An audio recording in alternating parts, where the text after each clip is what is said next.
Joining us now is Andrew Eborn, barrister, broadcaster and president of Octopus TV. Andrew, it's wonderful to see you. Australia is not... It's a slippery slope. I think there are plenty of genuine and valid concerns when it comes to censorship and control of what we're able to see online. But Stephen Conroy, we have to leave it there. Thank you so much for joining us. Good to talk to you again. Joining us now is Andrew Eborn, barrister, broadcaster and president of Octopus TV. Andrew, it's wonderful to see you. It's always a joy to see you, Gabriella. Let's start with the BBC. The BBC has been forced to apologise to Princess Catherine after it made a disrespectful blunder directed at the future Queen and, of course, leading to widespread backlash. Can you talk to us about what happened here? Oh, my goodness. Look, unlike the Fonz, the BBC's ready to apologise for all sorts of things. They've apologised to Trump, but he still might be suing for $1 to $5 billion. We'll see what happens there. But also what they've done in the commentary that they had for Catherine, we spoke about last week during Remembrance Day. They referred to her several times, not by her name, Princess Catherine, but by Kate Middleton.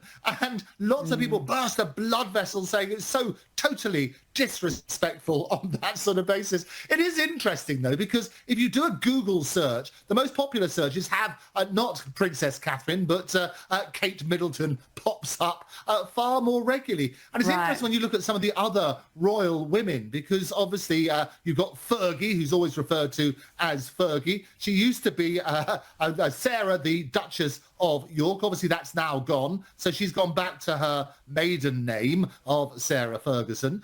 So we're going to see that. But obviously, your favourite every week, Meghan Markle. Obviously, she's not Meghan Markle at all, but she is the Duchess of Sussex. And but people are basically turning around. They have a lot of love for Princess Catherine, and calling her Princess Catherine as opposed to Kate Middleton is what the BBC apologised for this very week. And I would argue that Princess Catherine absolutely deserves her title, the Princess of Wales. She's a hard-working royal.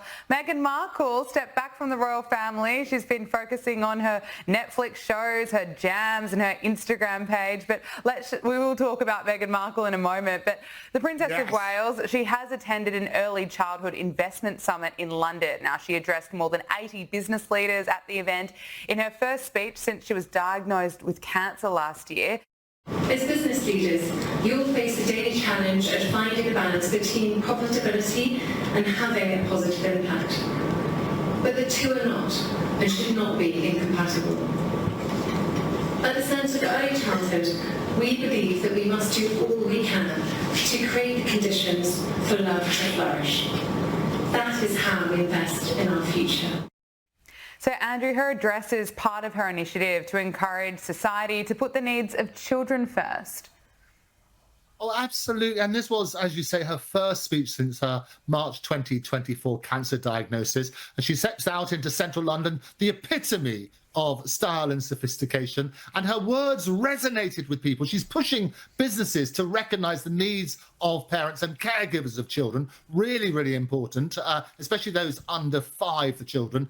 She highlights how investing in early childhood benefits both families and society as a whole. Her words are wonderful. I just repeat them. My passion and the work of the Centre of Early Childhood stems from one essential truth, that the love we feel in our earliest years fundamentally shapes who we become and how we thrive as adults. And I've spoken many times on your brilliant programme about how they're doing that with their own children, how Prince William and Princess Catherine, as we permanently call her now, basically they talk about the family as the central thing, and having a strong family unit with lots of love is going to help those children flourish. So having those big leaders, that wonderful, powerful speech made a lot of sense on that sort of basis.